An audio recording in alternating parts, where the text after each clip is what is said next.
them under pressure. Them just a walk a cut ribbon. What do you mean look a 2-year-old come from school with bubbles alone? I call up a school, I say, want to a ribbon. Them say, Andrew cut it. I could not believe. Damian Crawford. What else did we expect? Damian is at his best when he's telling jokes, when he's doing stand-up comedy.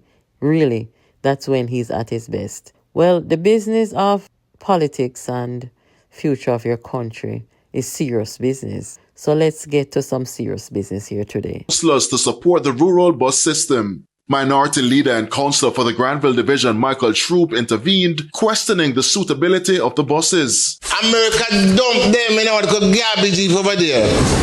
And the minister, the honorable minister, go there and bought those old bus. They have to come off a record, come off a truck. After the boat, they have to take record, take them off. What I support your resolution, sir?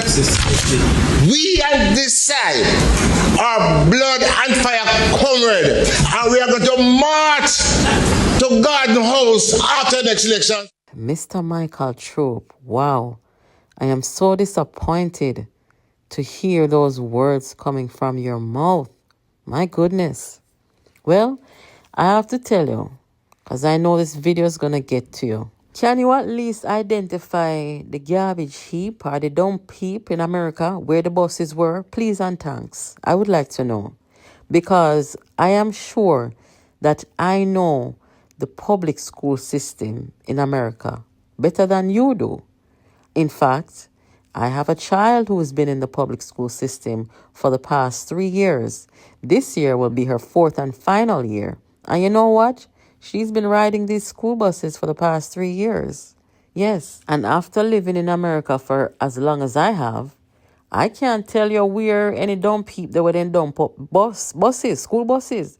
So it would be nice if you could identify and tell us exactly where this dump heap is. Also, the record where you say take off the buses them off of the wharf. You never take no picture or no video. Show with some evidence, no man. Anyway, I guess it would be ridiculous for me to say I'm disappointed. No, I'm not. This is the style of politics of the PNP that over a dozen members and supporters have left in recent times. We don't like this. This is nasty. We don't like lies because, somehow we raise good, no matter what. Somehow we went and we grow people them tell we say no walk and tell lie on people. Don't do them something there. So, we can't really do what someone uno do. And that's why we have to take away ourselves. Fitz Jackson, a man that I used to like and respect. Not surprised either, but, just a little disheartened to see that Fitz Jackson could have come out, follow Rise United them, and go against what is good for our children in Jamaica. So today, the PNP tries to poke another hole into our bus system, rural bus system.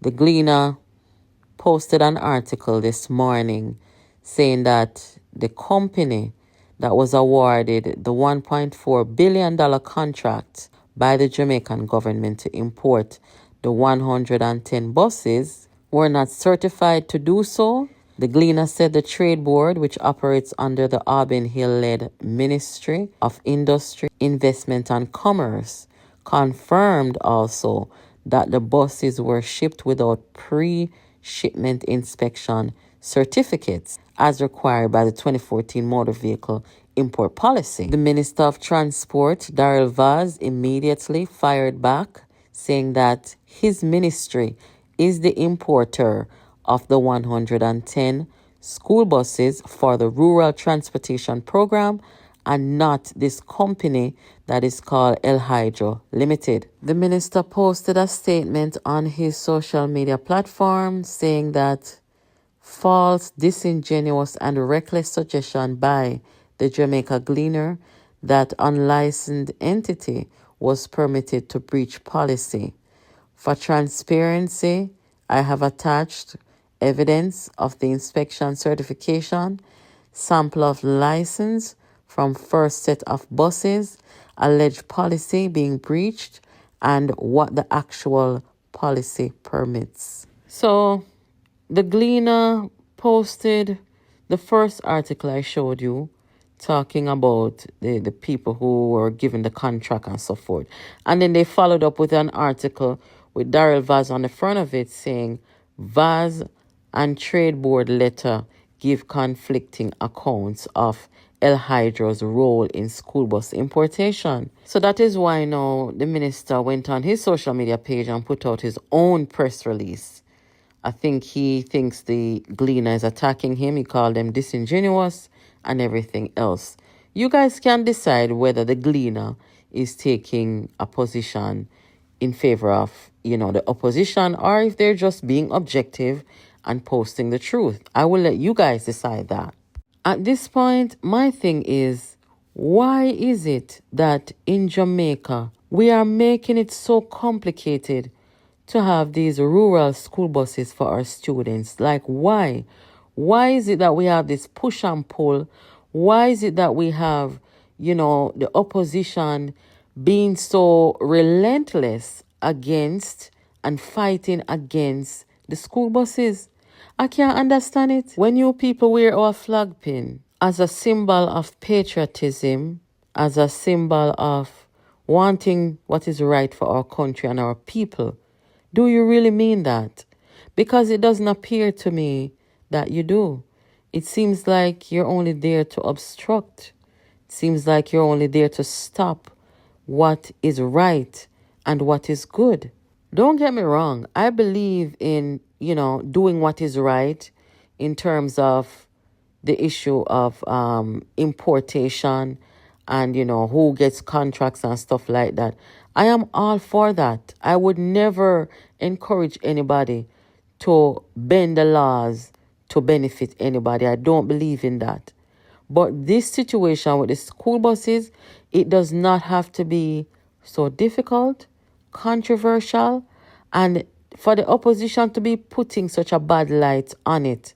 And you can see it from the very beginning. From them coming out, come say, Una bringing school buses to kill off the children, to their operatives posting pictures of the buses on fire. I mean, it's a build-up of a set of people who just want to mash down what is good and what is right. And you know what? I was not wrong about the PNP. Yes, you all know I was a member of the PNP, like many others who are no longer members of the PNP. And I know that I made the right decision when I decided to stop supporting the PNP in 2021, because this PNP today, they're not patriotic. They don't want what's good for the country. They're only about fighting down each other and fighting down the government. I know I made the right decision. Have a listen, guys, to what the Prime Minister of Jamaica has to say about the rural school bus system. We have spent the last 9 years trying to figure out how can we get a proper school bus system for our children.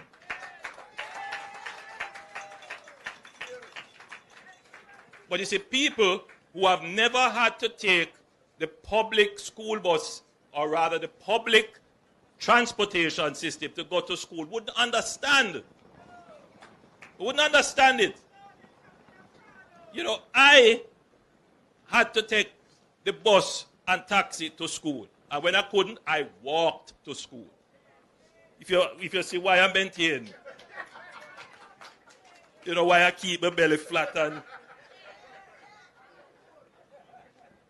because I never had an easy life.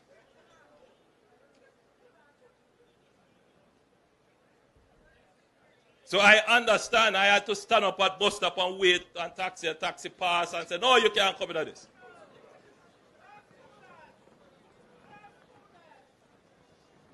So we have spent the last 9 years figuring out how can we do this in an economical way, but more so, how can we do it in a way that protects our children.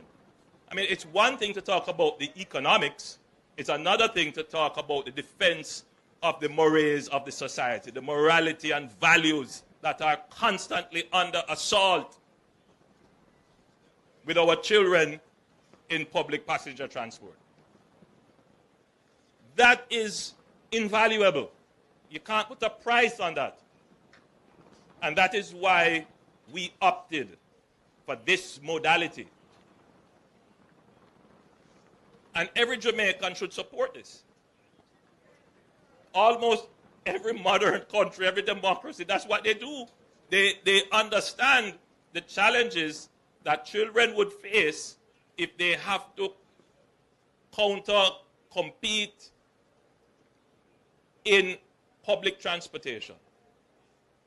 So they have a parallel but separate transportation system